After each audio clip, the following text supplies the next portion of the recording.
ಮಿತ್ರರೇ ನಮಸ್ಕಾರ. ಮಿತ್ರರೇ, ಈ ರಾಜಕಾರಣದಲ್ಲಿ ಗೆದ್ದೂ ಕೂಡ ಕಷ್ಟ ಅನುಭವಿಸುವಂಥ ಯಾವುದಾದ್ರೂ ಪಕ್ಷ ಇದ್ದರೆ ಅದು ಕಾಂಗ್ರೆಸ್ ಮಾತ್ರ.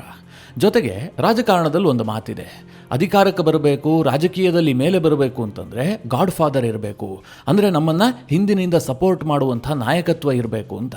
ಆದರೆ ಈ ಮಾತು ಕೂಡ ಕಾಂಗ್ರೆಸ್ಗೆ ಅನ್ವಯಿಸೋದಿಲ್ಲ. ಕಾಂಗ್ರೆಸ್ನಲ್ಲಿ ಯಾರಿಗೆ ಗಾಡ್ ಫಾದರ್ ಆಶೀರ್ವಾದ ಇರುತ್ತೋ ಅವರು ಕೇವಲ ಪಕ್ಷ ಸಂಘಟನೆಗೆ ಮಾತ್ರ ಸೀಮಿತವಾಗ್ತಾರೆ. ಆ ಗಾಡ್ ಫಾದರ್ ಸೇವೆ ಮಾಡುವಂತಹದ್ದೇ ಅವರ ಜೀವನದ ಕಾಯಕ ಆಗಿಬಿಡುತ್ತೆ. ಯಾಕೆ ಈ ಪೀಠಿಕೆ ಅಂತ ಯೋಚನೆ ಮಾಡ್ತಾ ಇದ್ದೀರಾ? ಇದಕ್ಕೊಂದು ಕಾರಣ ಇದೆ. ಕೇರಳದಲ್ಲಿ ಸಿಎಂ ಆಯ್ಕೆ ಆಗಿದೆ. ನಿಮಗೆಲ್ಲ ಗೊತ್ತಿರಬಹುದು, ವಿ.ಡಿ. ಸತೀಶನ್ ಅವರನ್ನ ಕೇರಳದ ಮುಂದಿನ ಮುಖ್ಯಮಂತ್ರಿಯಾಗಿ ಕಾಂಗ್ರೆಸ್ ಪಕ್ಷ ಆಯ್ಕೆ ಮಾಡಿಕೊಂಡಿದೆ. ಕಾಂಗ್ರೆಸ್ ಹೈಕಮಾಂಡ್ ಕೇರಳದ ವಿಚಾರದಲ್ಲಿ ಒಂದು ಸಣ್ಣ ರಿಸ್ಕ್ ಅನ್ನು ಕೂಡ ತೆಗೆದುಕೊಂಡಿಲ್ಲ. ಪಕ್ಷನಿಷ್ಠರಾದಂತಹ ಕೆ.ಸಿ. ವೇಣುಗೋಪಾಲ್ ಜೊತೆಗೆ ರಾಹುಲ್ ಗಾಂಧಿ ಅವರ ರೈಟ್ ಹ್ಯಾಂಡ್ ಕೂಡ ಆದಂತಹ ಕೆ.ಸಿ. ವೇಣುಗೋಪಾಲ್ಗೆ ಬಹಳ ಹಿನ್ನಡೆ ಆಗಿದೆ, ಭಾರಿ ನಿರಾಸೆ. ಕೇರಳದಲ್ಲಿ ಕಾಂಗ್ರೆಸ್ ಅಧಿಕಾರಕ್ಕೆ ಬರುತ್ತಿದ್ದ ಹಾಗೆ ಕೆ.ಸಿ. ವೇಣುಗೋಪಾಲ್ ನಾನು ಸಿಎಂ ಆಗೇ ಬಿಟ್ಟೆ ಅಂತ ಅಂದುಕೊಂಡಿದ್ರು. ಆದರೆ ರಾಹುಲ್ ಗಾಂಧಿ ಅಂತಿಮ ಕ್ಷಣದಲ್ಲಿ ಕೈ ಎತ್ತಿದ್ದಾರೆ. ಮಿತ್ರರೇ, ಕೇರಳದಲ್ಲಾದಂತಹ ಈ ಬೆಳವಣಿಗೆ ಇದೆಯಲ್ಲ, ನೇರವಾಗಿ ಕರ್ನಾಟಕದ ರಾಜಕಾರಣದ ಮೇಲೆ ಬಹಳ ದೊಡ್ಡ ಪರಿಣಾಮ ಬೀರುತ್ತೆ. ಸಿಎಂ ಸಿದ್ದರಾಮಯ್ಯ ನನ್ನ ಕುರ್ಚಿ ಭದ್ರ ಆಯಿತು ಅಂತ ಭಾವಿಸಿದ್ದಾರೆ. ಆ ಪರಿಸ್ಥಿತಿ ನಿರ್ಮಾಣ ಆಗಿದೆ. ಬಹಳ ಇಂಟ್ರೆಸ್ಟಿಂಗ್ ವಿಚಾರ. ಕೇರಳದಲ್ಲಿ ಯಾಕೋಸ್ಕರವಾಗಿ ವಿ.ಡಿ. ಸತೀಶನ್ರನ್ನ ಕಾಂಗ್ರೆಸ್ ಆಯ್ಕೆ ಮಾಡಿದೆ, ಇದರ ಪರಿಣಾಮ ಏನಾಗುತ್ತೆ, ಅಲ್ಲಿ ಯಾವ ರೀತಿಯಾದಂತಹ ಪೈಪೋಟಿ ಇತ್ತು, ಇದು ಕರ್ನಾಟಕದ ರಾಜಕಾರಣದ ಮೇಲೆ ಯಾವ ರೀತಿಯಾಗಿ ಪರಿಣಾಮ ಬೀರುತ್ತೆ. ಸಿದ್ದರಾಮಯ್ಯನಿಗೆ ಲಾಭ ಆಗುತ್ತಾ, ಡಿ.ಕೆ. ಶಿವಕುಮಾರ್ಗೆ ಲಾಭ ಆಗುತ್ತಾ, ಆದರೆ ಯಾವ ರೂಪದಲ್ಲಿ ಲಾಭ ಆಗುತ್ತೆ ಎಲ್ಲವುದನ್ನು ಈ ವಿಡಿಯೋದಲ್ಲಿ ನಿಮಗೆ ಡೀಟೇಲ್ ಆಗಿ ತಿಳಿಸ್ಕೊಡುವಂತಹ ಪ್ರಯತ್ನ ಮಾಡ್ತೀನಿ. ನೀವು ಈ ವಿಡಿಯೋನ ಕೊನೆವರೆಗೂ ಮಿಸ್ ಮಾಡದೆ ನೋಡಿ. ಬಂಗಾಳ, ತಮಿಳುನಾಡು ಸೇರಿ 4 ರಾಜ್ಯ ಹಾಗೂ 1 ಕೇಂದ್ರಾಡಳಿತ ಪ್ರದೇಶದ ಚುನಾವಣಾ ಫಲಿತಾಂಶ ಮೇ 4ನೇ ತಾರೀಕಿಗೆ ಪ್ರಕಟಗೊಳ್ತು. ಬಂಗಾಳದಲ್ಲಿ ಬಿಜೆಪಿ ಮೊದಲ ಬಾರಿಗೆ ಅಧಿಕಾರಕ್ಕೆ ಬಂದಿದ್ದು, ಆದರೂ ಸಹ ಅಲ್ಲಿ ಮುಖ್ಯಮಂತ್ರಿ ಆಯ್ಕೆ ಕಗ್ಗಂಟಾಗಿರಲಿಲ್ಲ. ಅಸ್ಸಾಂನಲ್ಲಿ ಹಿಮಂತ ಬಿಸ್ವಾ ಶರ್ಮಾ ಪುನಃ ಮುಖ್ಯಮಂತ್ರಿ ಆದರು. ತಮಿಳುನಾಡಿನಲ್ಲಿ ಟಿ.ವಿ.ಕೆ. ವಿಜಯ್ಗೆ ನಂಬರೇ ಇರಲಿಲ್ಲ, ಆದರೂ ಸಹ ಅವರು ಮುಖ್ಯಮಂತ್ರಿ ಆದರೂ ಬಹುಮತವನ್ನು ಕೂಡ ಸಾಬೀತುಪಡಿಸಿದ್ರು. ಹಾಗೆ ನೋಡೋಕೆ ಹೋದ್ರೆ ಕೇರಳದಲ್ಲಿ ಯಾವುದೇ ಸಮಸ್ಯೆ ಇರಲಿಲ್ಲ. ಕಾಂಗ್ರೆಸ್ ನೇತೃತ್ವದ UDFಗೆ ಸ್ಪಷ್ಟ ಬಹುಮತ ಬಂದಿತ್ತು. ಆದರೆ ಕಾಂಗ್ರೆಸ್ ಹೈಕಮಾಂಡ್ ಅಲ್ಲಿ ಮುಖ್ಯಮಂತ್ರಿ ಆಯ್ಕೆ ಮಾಡೋದಕ್ಕೆ ಬರೋಬ್ಬರಿ 10 ದಿನಗಳ ಕಾಲಾವಕಾಶವನ್ನು ತೆಗೆದುಕೊಳ್ತು. ಅಂತಿಮವಾಗಿ ಕಾಂಗ್ರೆಸ್ ಏನು ದೊಡ್ಡ ನಿರ್ಧಾರ ಕೈಗೊಂಡಿದೆಯಾ ಕೇಳಿದ್ರೆ ಖಂಡಿತವಾಗ್ಲೂ ಇಲ್ಲ. ವಿ.ಡಿ. ಸತೀಶನ್ ಅವರ ಒತ್ತಡಕ್ಕೆ ಮಣಿದಿದೆ. ಅದಕ್ಕಿಂತ ಹೆಚ್ಚಿಗೆ ಹೇಳಬೇಕು ಅಂತಂದ್ರೆ ಮುಸ್ಲಿಂ ಲೀಗ್ ಹಾಕದಂತಹ ಗೆರೆಯನ್ನು ದಾಟೋದಕ್ಕೆ ಕಾಂಗ್ರೆಸ್ ಟೋಟಲಿ ಹೆದರು ಹೋಗಿದೆ. ಕೇರಳದಲ್ಲಿ ಕಾಂಗ್ರೆಸ್ ಅಧಿಕಾರಕ್ಕೆ ಬಂದಿದ್ದೇ ಆದರೆ ಮುಂದಿನ ಮುಖ್ಯಮಂತ್ರಿ ಯಾರು, ಈ ಪ್ರಶ್ನೆ ಕಳೆದ 2 ವರ್ಷದಿಂದ ಚರ್ಚೆ ಆಗ್ತಾ ಇತ್ತು. ಯಾಕೆ ಕೇಳಿದ್ರೆ ಅಲ್ಲಿ 4-5 ಜನ ಸಿಎಂ ಆಗೋದಕ್ಕೆ ಯತ್ನ ಮಾಡ್ತಾ ಇದ್ರು. ಈ ಹಿಂದೆ ಶಶಿ ತರೂರ್ ಕೂಡ ಕೇರಳದ ಸಿಎಂ ರೇಸ್ನಲ್ಲಿದ್ರು. ಆದರೆ ಗಾಂಧಿ ಪರಿವಾರ ನನಗೆ ಮಣೆ ಹಾಕೋದಿಲ್ಲ ಅಂತ ಗೊತ್ತಾಗ್ತಿದ್ದ ಹಾಗೆ ಅವರು ಹಿಂದೆ ಸರಿದ್ರು. ಅನಂತರ ಮಿತ್ರರೇ, ರಮೇಶ್ ಚೆನ್ನಿತಾಲ, ವಿ.ಡಿ. ಸತೀಶನ್ ಮತ್ತು ವೇಣುಗೋಪಾಲ್ ಇವರ ನಡುವೆ ನೇರವಾದಂತಹ ಫೈಟ್ ಇತ್ತು. ಇಲ್ಲಿ ರಮೇಶ್ ಚೆನ್ನಿತಾಲ ಅವರಿಗೆ ಬಹಳ ಸುದೀರ್ಘವಾದಂತಹ ರಾಜಕೀಯ ಅನುಭವ ಇತ್ತು, ಅಂದ್ರೆ ಸೀನಿಯಾರಿಟಿ ಇತ್ತು. ಕಳೆದ 4-5 ದಶಕದಿಂದ ರಾಜಕಾರಣದಲ್ಲಿರೋದ್ರಿಂದಾಗಿ ಕೇರಳದಲ್ಲಿ ಬಹಳ ದೊಡ್ಡ ಹೆಸರು ಕೂಡ ಹೌದು. ಹೀಗಾಗಿ ನನಗೆ ಮಣೆ ಹಾಕಬಹುದು ಅಂತ ರಮೇಶ್ ಚೆನ್ನಿತಾಲ ಅಂದುಕೊಂಡಿದ್ರು. ಇನ್ನು ವಿ.ಡಿ. ಸತೀಶನ್ಗಿದ್ದಂತಹ ಬಲ ಏನು ಕೇಳಿದ್ರೆ ಅವರ ಪಾಪ್ಯುಲಾರಿಟಿ. ಕಳೆದ 5 ವರ್ಷದಿಂದ ವಿಪಕ್ಷ ನಾಯಕರಾಗಿ ಕೇರಳದ ಎಡಪಕ್ಷದ ವಿರುದ್ಧ ಬಹಳ ದೊಡ್ಡ ಮಟ್ಟದಲ್ಲಿ ಹೋರಾಟ ಮಾಡಿದರೆ, ಎಲ್ಲರನ್ನೂ ಒಗ್ಗೂಡಿಸಿಕೊಂಡು ಹೋಗುವಂತಹ ನಾಯಕತ್ವ ಅವರದ್ದು. ಹೀಗಾಗಿ ನಾನು ಮುಖ್ಯಮಂತ್ರಿ ಆಗಿಯೇ ಆಗ್ತೀನಿ, ನನ್ನನ್ನು ಬದಿಗೆ ಸರಿಸಿ ಕಾಂಗ್ರೆಸ್ ಹೈಕಮಾಂಡ್ ಇನ್ನೊಬ್ಬರನ್ನ ಆಯ್ಕೆ ಮಾಡೋದಕ್ಕೆ ಸಾಧ್ಯವೇ ಇಲ್ಲ ಅಂತ ವಿ.ಡಿ. ಸತೀಶನ್ ನಂಬಿಕೊಂಡಿದ್ರು. ಆದರೆ ಈ ನಡುವೆ ರಮೇಶ್ ಚೆನ್ನಿತಾಲ ಇರಬಹುದು, ವಿ.ಡಿ. ಸತೀಶನ್ ಇರಬಹುದು, ಇಬ್ಬರಿಗೂ ಸಿಂಹ ಸ್ವಪ್ನವಾಗಿ ಕಾಡಿದ್ದು ಮಾತ್ರ ಕೆ.ಸಿ. ವೇಣುಗೋಪಾಲ್. ಇವತ್ತು ಇಡೀ ದೇಶಕ್ಕೆ ಗೊತ್ತಿರುವಂತಹ ವಿಚಾರ ಏನು, ಕೇಂದ್ರದಲ್ಲಿ ರಾಹುಲ್ ಗಾಂಧಿ ರಾಜಕಾರಣ ಮಾಡಬೇಕು ಅಂತಂದ್ರೆ ಅವರಿಗೆ ರೈಟ್ ಹ್ಯಾಂಡ್ ಆಗಿರುವಂತಹದ್ದೇ ಕೆ.ಸಿ. ವೇಣುಗೋಪಾಲ್. ಕಾಂಗ್ರೆಸ್ ಪಕ್ಷದ ನೀತಿ ನಿರ್ಧಾರಗಳನ್ನು ರೂಪಿಸ್ತಾ ಇರುವಂತಹದ್ದೇ ಕೆ.ಸಿ. ವೇಣುಗೋಪಾಲ್. ಖರ್ಗೆ, ರಾಹುಲ್ ಗಾಂಧಿ, ಸೋನಿಯಾ ಗಾಂಧಿ, ಪ್ರಿಯಾಂಕಾ ವಾದ್ರಾ ಎಲ್ಲರಿಗೂ ಕೂಡ ಬೇಕಾಗಿರುವಂತಹ ವ್ಯಕ್ತಿ ಕೆ.ಸಿ. ವೇಣುಗೋಪಾಲ್. ಅಂದ್ರೆ ಹೈಕಮಾಂಡ್ ಮಟ್ಟದಲ್ಲಿ ಕೆ.ಸಿ. ವೇಣುಗೋಪಾಲ್ ಹಾಕಿದ ಗೆರೆಯನ್ನ ಯಾರೂ ಕೂಡ ದಾಟೋದಿಲ್ಲ. ಆ ಮಟ್ಟಿನ ಹಿಡಿತವನ್ನ ಅವರು ಹೊಂದಿದ್ರು. ಹೀಗಾಗಿ ಕೇರಳದಲ್ಲಿ ಕಾಂಗ್ರೆಸ್ ಅಧಿಕಾರಕ್ಕೆ ಬರ್ತಿದ್ದ ಹಾಗೆ ಕೆ.ಸಿ. ವೇಣುಗೋಪಾಲ್ ತುಂಬಾ ಆಕ್ಟಿವ್ ಆಗಿದ್ರು. ಮಿತ್ರರೇ, ಅಧಿಕಾರಕ್ಕೆ ಬರ್ತಿದ್ದ ಹಾಗೆ ಅಲ್ಲ, ಅಧಿಕಾರಕ್ಕೆ ಬರೋದಕ್ಕೆ ಮುಂಚೆಯೇ ಈ ಹಿಂದೆ ಪಂಚಾಯಿತಿ ಚುನಾವಣೆ ನಡೆಯುತ್ತಲ್ಲ, ಆಗ ಕಾಂಗ್ರೆಸ್ ಉತ್ತಮವಾದಂತಹ ಸಾಧನೆ ಮಾಡುತ್ತೆ. ಆಗಲೇ ಕೆ.ಸಿ. ವೇಣುಗೋಪಾಲ್ ಗೊತ್ತಾಗಿತ್ತು, ಮುಂದಿನ ವಿಧಾನಸಭಾ ಚುನಾವಣೆಯಲ್ಲಿ ನಮಗೆ ಉತ್ತಮ ಸ್ಥಾನಗಳು ಬರ್ತವೆ, ನಾವು ಅಧಿಕಾರಕ್ಕೆ ಬರ್ತೀವಿ ಅಂತ. ಆಗ್ಲಿಂದಲೂ ಕೂಡ ಕೆ.ಸಿ. ವೇಣುಗೋಪಾಲ್ ತುಂಬ ಆಕ್ಟಿವ್ ಆಗಿ ಇಡೀ ಕೇರಳದ ಕಾಂಗ್ರೆಸ್ ಅನ್ನು ತನ್ನ ಹಿಡಿತದಲ್ಲಿ ಇಟ್ಟುಕೊಳ್ಳೋದಕ್ಕೆ ಎಲ್ಲ ರೀತಿಯಲ್ಲೂ ತಂತ್ರಗಾರಿಕೆಯನ್ನು ರೂಪಿಸಿದ್ರು. ಅದು ಹೇಗೆ ಫಲ ಕೊಟ್ಟಿತ್ತು ಕೇಳಿದ್ರೆ, ಕೇರಳದಲ್ಲಿ ರಿಸಲ್ಟ್ ಬರುತ್ತಲ್ಲ, ಕಾಂಗ್ರೆಸ್ ಬಹಳ ಉತ್ತಮವಾದಂತಹ ಸಾಧನೆ ಮಾಡುತ್ತೆ. ಕಾಂಗ್ರೆಸ್ ಕಾಂಗ್ರೆಸ್ ಏಕಾಂಗಿಯಾಗಿ 63 ಸ್ಥಾನಗಳನ್ನು ಗೆದ್ದುಕೊಳ್ಳುತ್ತೆ. ಜೊತೆಗೆ IUML 22 ಸ್ಥಾನವನ್ನು ಗೆದ್ದುಕೊಳ್ಳುತ್ತೆ.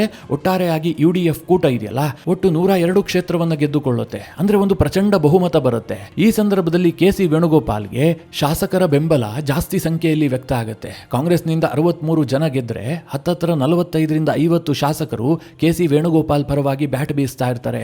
ನಿನ್ನೆಯಿಂದಲೂ ಕೂಡ ಕೇರಳದ ಮಾಧ್ಯಮದಲ್ಲಿ ಇದೇ ಸುದ್ದಿ. ವೇಣುಗೋಪಾಲ್ ಪರವಾಗಿ ಕಾಂಗ್ರೆಸ್ ಶಾಸಕರ ಬ್ಯಾಟಿಂಗ್. ಯಾಕೆ ಹೀಗಾಯ್ತು ಕೇಳಿದ್ರೆ, KC ವೇಣುಗೋಪಾಲ್ AICCಯ ಜನರಲ್ ಸೆಕ್ರೆಟರಿ, ರಾಹುಲ್ ಗಾಂಧಿಗೆ ಆಪ್ತ ಕೂಡ ಹೌದು. ಹೀಗಾಗಿ ತನ್ನ ಪ್ರಭಾವವನ್ನು ಬಳಸಿಕೊಂಡು ಕೇರಳದಲ್ಲಿ ಈ ಬಾರಿ ಟಿಕೆಟ್ ಹಂಚಿಕೆ ಸಂದರ್ಭದಲ್ಲಿ ಈ ಎಲ್ಲ ಶಾಸಕರಿಗೂ ಕೂಡ ಫೇವರ್ ಮಾಡಿದ್ದಾರೆ. ಕೇರಳದಲ್ಲಿ ಚುನಾವಣೆಗೆ ಹೆಚ್ಚು ಹಣ ಖರ್ಚಾಗೋದಿಲ್ಲ. ಹೀಗಾಗಿ ಕೇರಳದ ರಾಜಕಾರಣಿಗಳು, ಅದರಲ್ಲೂ ಮುಖ್ಯವಾಗಿ MLAಗಳೇನು ಬಹಳ ಶ್ರೀಮಂತರಾಗಿರೋದಿಲ್ಲ.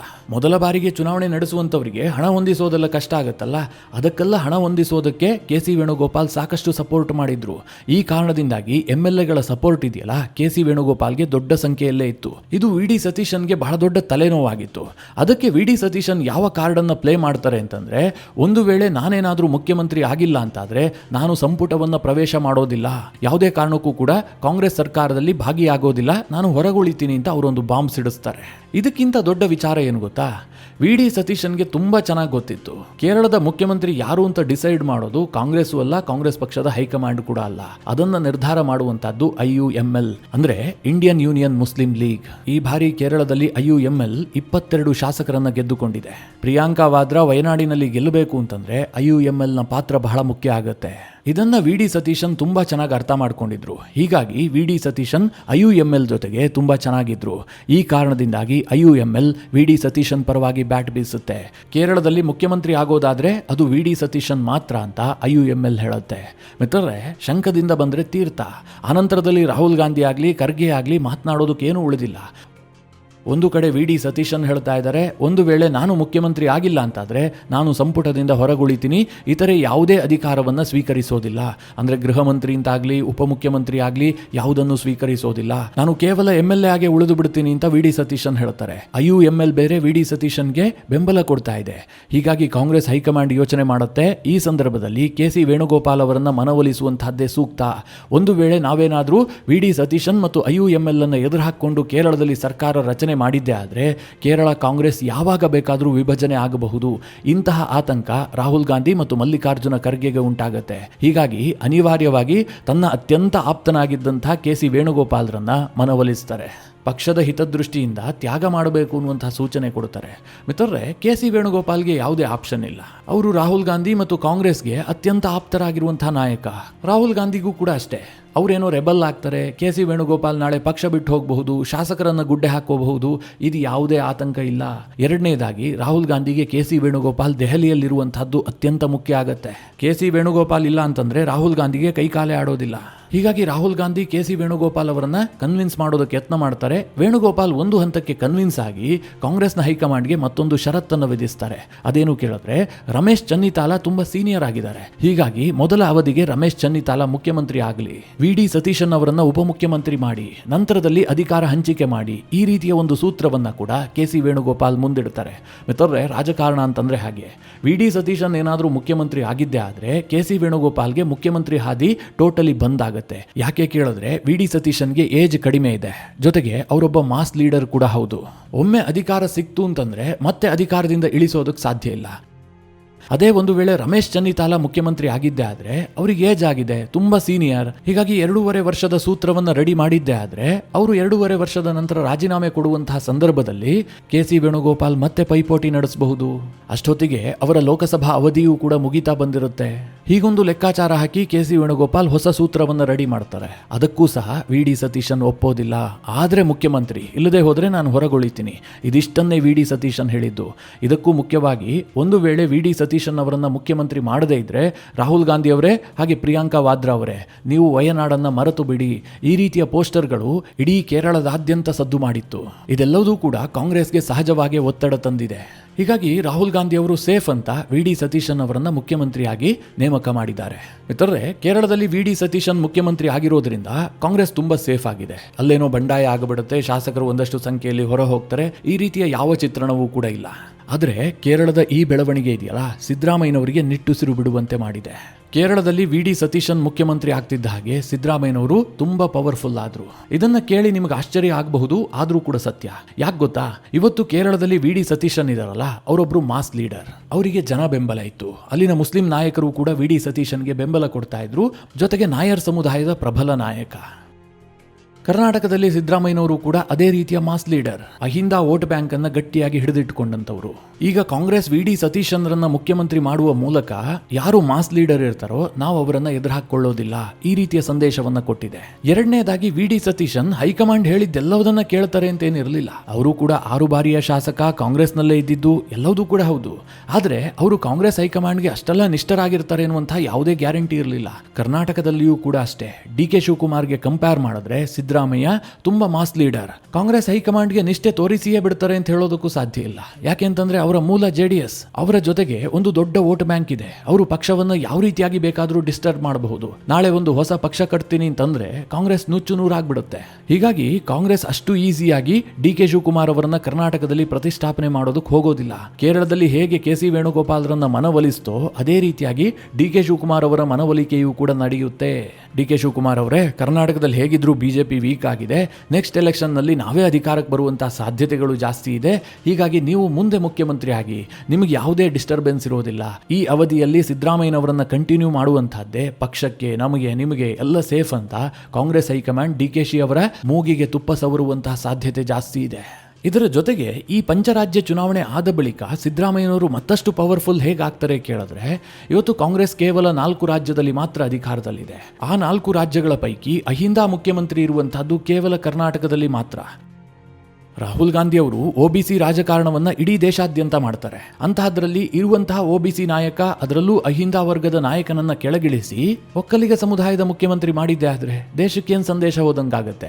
ಇದರ ಜೊತೆಗೆ ಸಿದ್ದರಾಮಯ್ಯನವರಿಗೆ ಇನ್ನೊಂದು ಬಲ ಏನ್ ಬಂತು ಕೇಳಿದ್ರೆ, ಒಂದು ವೇಳೆ ಕೆ.ಸಿ. ವೇಣುಗೋಪಾಲ್ ಏನಾದ್ರೂ ಕೇರಳ ರಾಜಕಾರಣಕ್ಕೆ ಶಿಫ್ಟ್ ಆಗಿದ್ದೆ ಆದ್ರೆ ದೆಹಲಿಯಲ್ಲಿ ಸಿದ್ದರಾಮಯ್ಯನವರು ವೀಕ್ ಆಗ್ತಾ ಇದ್ರು. ಇವತ್ತು ಕಾಂಗ್ರೆಸ್ ಹೈಕಮಾಂಡ್ ವಲಯದಲ್ಲಿ ಸಿದ್ದರಾಮಯ್ಯನವರ ಪ್ರಬಲ ಶಕ್ತಿ ಅಂತಂದ್ರೆ ಅದು ಕೆ.ಸಿ. ವೇಣುಗೋಪಾಲ್. ಅಂತಹ ಕೆ.ಸಿ. ವೇಣುಗೋಪಾಲ್ ದೆಹಲಿಯಲ್ಲಿ ಜಾಗ ಖಾಲಿ ಮಾಡಿದ್ದೆ ಆಗಿದ್ರೆ ಸಿದ್ದರಾಮಯ್ಯನವರಿಗೆ ಹಿನ್ನಡೆ ಆಗ್ತಾ ಇತ್ತು. ಡಿ.ಕೆ. ಶಿವಕುಮಾರ್ಗೆ ಒಂದು ರೀತಿಯಲ್ಲಿ ಲಾಭ ಆಗ್ತಾ ಇತ್ತು. ಈಗ ಮಿತ್ರರೇ, ಕೆ.ಸಿ. ವೇಣುಗೋಪಾಲ್ ದೆಹಲಿಯಲ್ಲೇ ಉಳ್ಕೊಂಡಿರುವಂತಹದ್ದು ಸಿದ್ದರಾಮಯ್ಯನವರಿಗೆ ಶಕ್ತಿ ಕೊಟ್ಟಿದೆ. ಈ ಎಲ್ಲ ಕಾರಣಗಳಿಂದಾಗಿ ಡಿ.ಕೆ.ಶಿ ಅವರ CM ಕನಸು ಇದೆಯಲ್ಲ, ಇದು ಇನ್ನಷ್ಟು ಜಟಿಲಗೊಂಡಿದೆ. ಕೆಲವರು ಹೇಳ್ತಾ ಇದಾರಲ್ಲ, ಮುಂದಿನ 2-3 ವಾರದಲ್ಲಿ ಕರ್ನಾಟಕ ರಾಜಕಾರಣದಲ್ಲಿ ದೊಡ್ಡ ಬೆಳವಣಿಗೆ ಆಗುತ್ತೆ, ಸಿದ್ದರಾಮಯ್ಯನವರನ್ನ ಕೆಳಗಿಳಿಸ್ತಾರೆ, ಡಿ.ಕೆ.ಶಿ ಮುಖ್ಯಮಂತ್ರಿ ಆಗ್ತಾರೆ, ಹೀಗೆಲ್ಲ ಚರ್ಚೆ ಮಾಡ್ತಾ ಇದ್ದಾರೆ. ಸದ್ಯದ ಬೆಳವಣಿಗೆಗಳನ್ನು ನೋಡಿದ್ರೆ ಆ ಯಾವ ಸಾಧ್ಯತೆಗಳು ಕೂಡ ಕಂಡು ಬರ್ತಾ ಇಲ್ಲ. ಮಿತ್ರರೇ, ಈ ಎಲ್ಲ ವಿಚಾರಗಳ ಕುರಿತಾಗಿ ನೀವೇನು ಹೇಳ್ತೀರಿ? ನಿಮ್ಮ ಅನಿಸಿಕೆ, ಅಭಿಪ್ರಾಯವನ್ನು ಕಮೆಂಟ್ ಮಾಡುವ ಮೂಲಕ ನಮಗೆ ತಿಳಿಸಿ. ಹಾಗೆ ನಿಮಗೆ ಈ ವಿಡಿಯೋ ಇಷ್ಟವಾದರೆ ಲೈಕ್ ಮಾಡಿ. ಜೊತೆಗೆ ನೀವಿನ್ನೂ ನಿಮ್ಮ ನೆಚ್ಚಿನ ಸಂಸ್ಕಾರ ಸೌರಭ ಯೂಟ್ಯೂಬ್ ಚಾನಲ್ನ ಸಬ್ಸ್ಕ್ರೈಬ್ ಮಾಡಿಲ್ಲ ಅಂತಾದರೆ ಈ ಕೂಡಲೇ ಸಬ್ಸ್ಕ್ರೈಬ್ ಮಾಡಿ. ಮುಂದಿನ ಎಲ್ಲ ಅಪ್ಡೇಟ್ಗಳ ನೋಟಿಫಿಕೇಷನ್ಗಾಗಿ ಬೆಲ್ ಐಕಾನ್ ಒತ್ತಿ.